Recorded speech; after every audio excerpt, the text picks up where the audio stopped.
Noong tayo isilang ng ating mahal na inay, walang hanggang kasiyahan na darama nila ni tatay dahil ang totoo natupad ang kanilang hinihintay, ang mabuo ang pamilya at sumaya ang munting bahay. Pasasalamat nila ay gayon na lamang sa ating poong may kapal, sapagkat hindi lahat ay nabibiyayaan at natatawag na nanay. Ayaw kanilang madapuan ng lamok o langaw. Sa gabi ay puyat pero patuloy ang trabaho sa araw. Lahat ay kinaya dahil mahal kanila.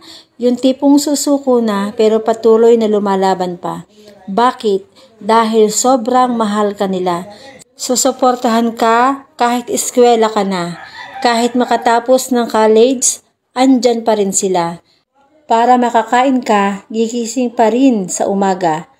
Kahit minsan, hila ang isang paa dahil sumasakit na. Aalagaan ang apo kung mag-aasawa ka na. Sabi nga nila, simula na naman sa umpisa.